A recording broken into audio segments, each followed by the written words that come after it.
করেছেন, আমরা সেই বিচারের দাবিটাই তার কাছে করেছি। একটাকে বাঁচতে দেবেন না, একটাকে বাঁচতে দেবেন না। আর তিনি এই সম্পর্কিত যা যা ব্যবস্থা নেবার কথা সেই সব ব্যবস্থা নেবার কথা তিনি বলেছেন। আমরা ভবিষ্যতে দেখব যে যাতে এই ধরনের ঘটনা না ঘটে, আর যে ঘটনাগুলো ঘটেছে, যারা খুন হয়েছেন, আমার আশেপাশে যারা আছেন তারা প্রত্যেকেই শোকস্তব্ধ পরিবার। এরকম অসংখ্য পরিবার গোটা পশ্চিমবঙ্গে আছে।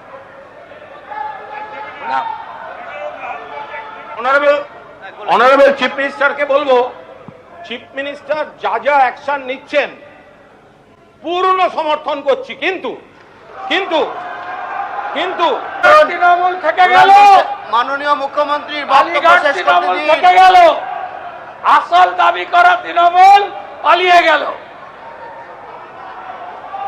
কালীঘাট তৃণমূল থেকে গেল, আর আসল তৃণমূল দাবি করা পালিয়ে গেল। ফলে তোমরা আমায় ভয় পাও, আমি জানি। আরে বলতে দেবে না স্যার, এটা কি হবে?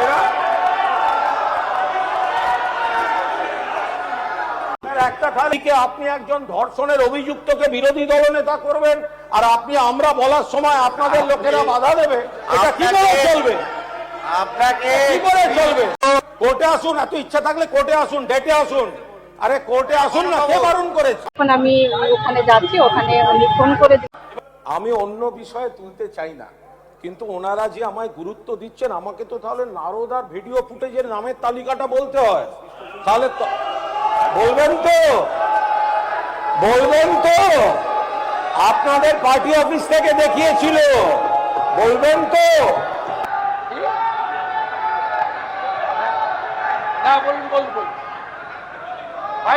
এবং আমাদের নেত্রী হিসেবে মীনাক্ষী মুখোপাধ্যায় আছে, তাদের কাছে আপনারা একটু শুনে নিয়ে বাকিটা জেনে নেবেন।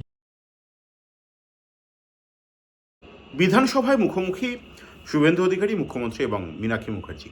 হেভিওয়েট সাক্ষাৎ অবশ্যই বলা যায়, কেন সেটা আপনারা জানবেন, আপনারা অবশ্যই এই ভিডিওর শেষে দেখবেন। কিন্তু তার আগে কয়েকটি প্রশ্ন। আপনারা আজকে এটাও দেখেছেন যে কুণাল ঘোষ এবং শুভেন্দু অধিকারীর মধ্যে কি বাক্য বিনিময় বিধানসভায় হয়েছে। মুখ্যমন্ত্রী শুভেন্দু অধিকারী এবং কুণাল ঘোষ, যাকে কালীঘাট তৃণমূলের এই মুহূর্তে মুখ বলা হচ্ছে, আবার কালীঘাট তৃণমূল থেকে ফিরহাদ হাকিমকে বহিষ্কার করা হয়েছে। এই ব্যাপারগুলোতে চলছেই। মুখ্যমন্ত্রী শুভেন্দু অধিকারীর সঙ্গে মীনাক্ষী মুখার্জির সাক্ষাৎ, কুণাল ঘোষের সঙ্গে মুখ্যমন্ত্রী শুভেন্দু অধিকারীর বাক্য বিনিময়, সে সবটা আপনারা দেখবেন। আজকে কুণাল ঘোষের মেইডেন স্পিচ ছিল এবং সেটাকে কেন্দ্র করে বিধানসভা উত্তাল হয়ে ওঠে, সেসবও আপনারা দেখবেন। আমার কয়েকটা নির্দিষ্ট প্রশ্ন আপনাদের কাছেও রইল, সেই প্রশ্ন আমি আপনাদের কাছ থেকে পেতে চাই। আমার বক্তব্যের পরে আপনারা সম্পূর্ণ দেখবেন মীনাক্ষী মুখার্জির বক্তব্য, কুণাল ঘোষের সঙ্গে মুখ্যমন্ত্রী শুভেন্দু অধিকারীর বাক্য বিনিময়ের বক্তব্য আপনারা দেখবেন। কিন্তু আমার যেটা প্রশ্ন আপনাদের কাছে, আচ্ছা, ঋতব্রত বন্দ্যোপাধ্যায় তো একজন সুবক্তা মানুষ, তিনি তো ভালো কথা বলেন, সব কিছু করেন। তিনি নতুন তৃণমূলের কমিটি তৈরি করেছেন, যার অরূপ রায় চেয়ারম্যান, ফিরহাদ হাকিম, অরূপ বিশ্বাস আবার দাবি করছেন তিনি মমতা বন্দ্যোপাধ্যায়ের সঙ্গে আছেন, কিন্তু আবার ঋতব্রত তৃণমূলের তিনি ভাইস চেয়ারম্যান বা ভাইস প্রেসিডেন্ট হয়েছেন, সহ সভাপতি হয়েছেন। কিন্তু রাজ্যে যে একের পর এক ঘটনা ঘটে চলেছে, সেখানে তো একটা বিরোধী দলের কাজ, বিরোধী দলনেতার কাজ সরকারের গঠনমূলক সমালোচনা করা, মানুষের দাবি দাওয়া নিয়ে সরকারকে অবশ্যই অবগত করা, সরকারের ভুলগুলো ধরিয়ে দেওয়া, সরকারের সামনে একটা আয়নার কাজ করা, সেটা খুব গুরুত্বপূর্ণ। ঋতব্রত বন্দ্যোপাধ্যায়ের এখনও পর্যন্ত কোনো রাজনৈতিক কর্মসূচি তাতে অংশগ্রহণ করেছেন আপনারা দেখতে পেয়েছেন? কোনো রাজনৈতিক কথা বলেছেন? বাজেট নিয়ে কোনো কথা বলেছেন আপনারা দেখেছেন? তাহলে তাদের কাজটা কি? তারা কি ডিফ্যাক্টো বিজেপি? এ কথা আমি বলছি না, এ কথা মানুষ বলছে। আমি তো বোঝার চেষ্টা করছি, আপনাদের কাছ থেকেও আপনাদের ওপিনিয়ন নেওয়ার চেষ্টা করছি যে ঋতব্রত বন্দ্যোপাধ্যায়ের তৃণমূলের এই মুহূর্তে ঠিক কাজটা কি। ফিরহাদ হাকিম, তিনিও মমতা বন্দ্যোপাধ্যায়ের কিচেন ক্যাবিনেটের সদস্য ছিলেন। অরূপ বিশ্বাস, ফিরহাদ হাকিম, তারাও মমতা বন্দ্যোপাধ্যায়কে ছাড়লেন, অন্তত কার্যত তো তাই। যাই হোক, মূল বিরোধীর পরিসরটা কিন্তু একজন মাত্র বিধায়ক নিয়েও বামপন্থীরা দখল করছেন এবং করে ফেলবেন। আমার চ্যানেলে কিন্তু আগামী দিনে যে খবর আপনারা মেন স্ট্রিম মিডিয়ায় পান না, এরকম বামপন্থীরা আরও নানা রকম কর্মসূচি, সরকারের কিছু কাজকর্ম, সেগুলো তো আপনারা অবশ্যই জানতে পারেন। বামপন্থীরা বিরোধী ভূমিকা কী পালন করছে, যদি তৃণমূলও করে তাহলে অবশ্যই দেখাবো। মানুষের স্বার্থে কথা বলি, মানুষের কাছে, আপনাদের কাছে আমার আবেদন, যারা প্রথমবার এই চ্যানেলে আসেন বা নিয়মিত দেখেন কিন্তু সাবস্ক্রাইব করেননি, তারা প্রত্যেকের চ্যানেলটি সাবস্ক্রাইব করুন। দেখুন মীনাক্ষী মুখার্জির সঙ্গে মুখ্যমন্ত্রী ঠিক কী কথা হয়েছে। মোস্তাফিজুর রহমান রানা সিপিএমের একমাত্র বিধায়ক, তার সঙ্গে ঠিক কী কথা হয়েছে এবং কুণাল ঘোষের সঙ্গে মুখ্যমন্ত্রীর বাক্য বিনিময়ের দৃশ্য আপনারা দেখবেন। বিগত 15টা বছরে বা বিভিন্ন সময়ে সরকারের থাকা সত্ত্বেও পুলিশ, গুন্ডা, দুর্নীতিগ্রস্ত দুর্বৃত্তদের হাতে এই তামান্না, আনিস, দেবুদাস, উষাদাস সহ এই পশ্চিমবঙ্গের অসংখ্য আমাদের কর্মীরা, সাধারণ মানুষ, তারা খুন হয়েছেন, জখম হয়েছেন বিভিন্ন সময়ে। আমরা এই বিগত সময়ে আমরা দেখেছি পুলিশ, সরকার তারা কোনো রকম ব্যবস্থা গ্রহণ করেননি। তাই এই সমস্ত অসমাপ্ত যে সমস্ত কেসগুলো ছিল, যেখানে বিচার পায়নি, খুনিদের শাস্তি হয়নি, আমরা সেই সমস্ত খুনিদের শাস্তি এবং বিচারের দাবিতে যাতে তারা যথাযথ শাস্তি পায়, সেই শাস্তির দাবিতেই আমরা আজকে মুখ্যমন্ত্রীর কাছে, আমাদের বিধায়ক বলেছেন ডোমকলের কমরেড মুস্তাফিজুর রহমান, তিনি বলেছেন আমরা সময় পেয়েছিলাম, সিএম সময় দিয়েছিলেন, আমরা সেই বিচারের দাবিটাই তার কাছে করেছি। তিনি এই সম্পর্কিত যা যা ব্যবস্থা নেবার কথা, সেই সব ব্যবস্থা নেবার কথা তিনি বলেছেন। আমরা ভবিষ্যতে দেখব যে যাতে এই ধরনের ঘটনা না ঘটে, আর যে ঘটনাগুলো ঘটেছে, যারা খুন হয়েছেন, আমার আশেপাশে যারা আছেন তারা প্রত্যেকেই শোকস্তব্ধ পরিবার, এরকম অসংখ্য পরিবার গোটা পশ্চিমবঙ্গে আছে, তারা যাতে দ্রুত বিচার পায়, ইনক্লুডিং আরজি করেও যে খুন হয়েছে, যে ধর্ষণ হয়েছে, তারও বিচার সমেত এই গোটা পশ্চিমবঙ্গের যারা এইভাবে সমস্যাতে খুন হয়েছেন, এই ধরনের যাদের সাথে ঘটনা ঘটেছে, তারা যাতে দ্রুত বিচার পায়, এই বিচারের দাবিতেই আমরা সিএমকে বলেছি পুলিশ এবং প্রশাসন এবং সরকার দ্রুততার সাথে যাতে তারা ব্যবস্থা গ্রহণ করেন এবং সমস্ত কেসের নিষ্পত্তি হয়ে যারা দোষী তারা যাতে দ্রুততার সাথে শাস্তি পান।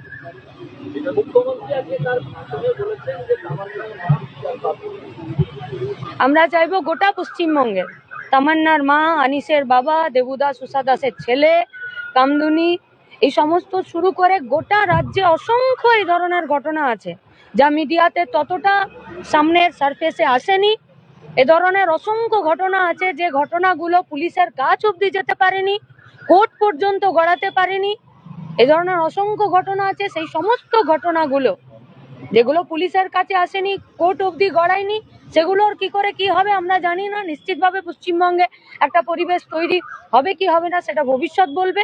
তবে এখন যে ঘটনাগুলো ঘটেছে অথচ দোষীরা শাস্তি পায়নি, তারা যাতে দ্রুততার সাথে শাস্তি পায় এবং এই কেসগুলোর নিষ্পত্তি ঘটে, সরকারের কাজ তাই, সরকারের দায়িত্ব তাই।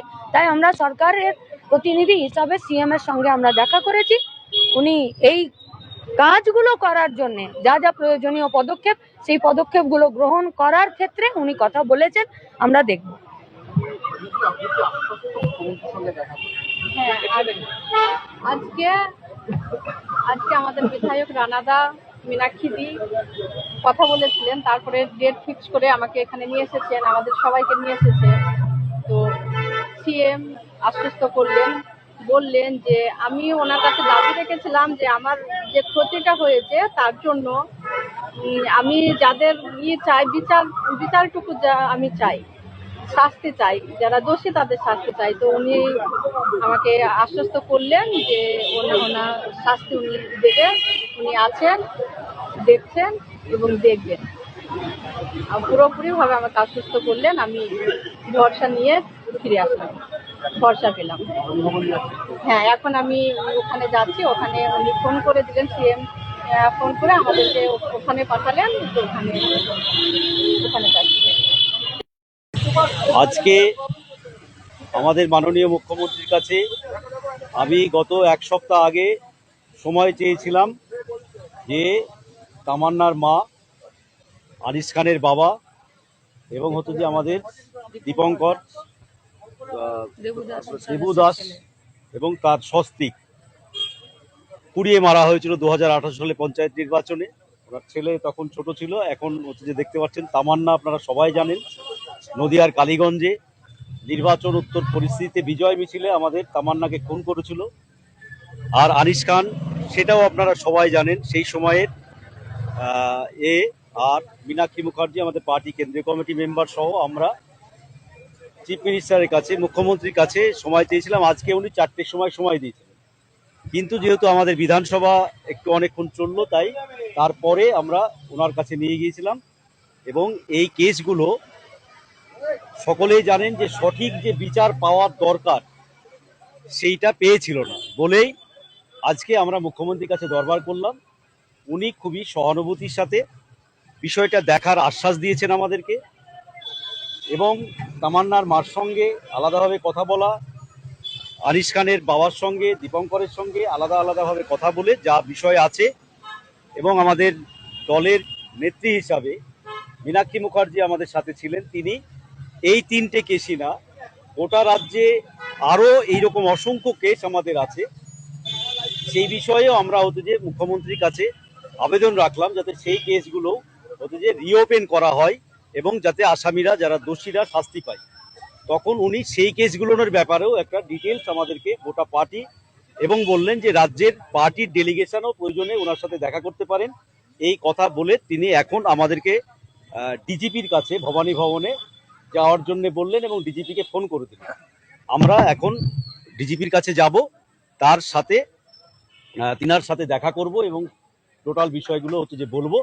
বাকিটা তামান্নার মা আছে, আনিস খানের বাবা আছে, দীপঙ্কর দাস আছে, যার ফলে, এবং আমাদের নেত্রী হিসাবে মীনাক্ষী মুখোপাধ্যায় আছে, তাদের কাছে আপনারা একটু শুনে নিয়ে বাকিটা জেনে নেবেন। আমি খারাপ হতে পারি, আমরা হেরে যেতে পারি, কিন্তু আমি বেঈমান নই, আমরা বেঈমান নই। ফলে তোমরা আমায় ভয় পাও আমি জানি। আরে বলতে দেবে না স্যার, এটা কি হবে না?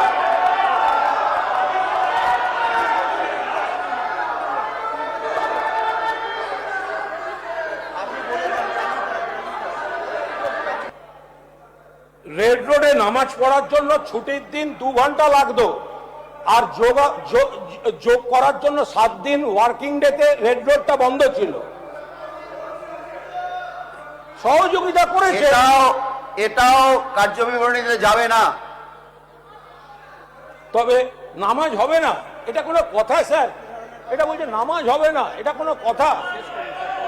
এটা এই মুহূর্তে বলেছেন, এই মুহূর্তে বলেছেন, আপনাদের মন্ত্রী বলেছেন, এটা কোনো কথা হচ্ছে? আপনি প্লিজ, এটা কোনো কথা হচ্ছে? বন্ধ করুন স্যার, শেষ হয়েছে, স্যার শেষ হয়েছে। আমরা আপনি এবার বন্ধ করুন, সবাইকে দিতে হবে, প্লিজ বন্ধ করুন। একটা খালিকে আপনি একজন ধর্ষণের অভিযুক্তকে বিরোধী দলনেতা করবেন, আর আপনি আমরা বলার সময় আপনাদের লোকেরা বাধা দেবে, এটা কি করে চলবে? আপনাকে কি করে চলবে? সময় দেওয়া হয়েছে। আপনি অনৈতিক ভাবে করেছেন, আপনি অনৈতিক ভাবে করেছেন। এই বসো, তোমায় বলিনি, তুমি বসো। অপ্রয়োজনীয় অংশ কোর্টে আসুন, এত ইচ্ছা থাকলে কোর্টে আসুন, ডেটে আসুন। আরে কোর্টে আসুন না, কে বারণ করেছে? প্লিজ, আরে আসুন না, এত আগ্রহ থাকলে কোর্টে আসুন। আমার আপনার এখানে কোনো প্রমাণিত হয়নি তাই ধর্ষণ করেছে, আপনি এই কথা বলছেন কেন? অভিযোগের কথা বলা যাবে না, এরকম ভাবে বক্তব্য রাখবেন না, এইভাবে কথা বলবেন না স্যার, আপনি এইভাবে কথা বলবেন না, হয়েছে আপনি এইভাবে কথা বলতে পারেন না, এটা ঢুকবে না, এইভাবে কথা স্যার, এটা কি হচ্ছে স্যার? আপনিও ফার্স্ট টাইমার, আপনি এইভাবে কথা বলবেন না। আপনি জানেন না।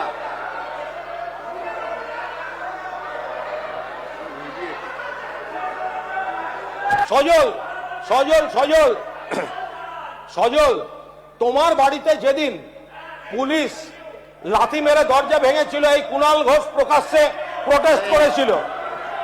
আপনার 2 মিনিট, এগুলো এটা যাবে না, কার্যবিবরণীতে যাবে না। আমি অন্য বিষয়ে তুলতে চাই না, কিন্তু ওনারা যে আমায় গুরুত্ব দিচ্ছেন, আমাকে তো তাহলে নারদার ভিডিও ফুটেজের নামের তালিকাটা বলতে হয়।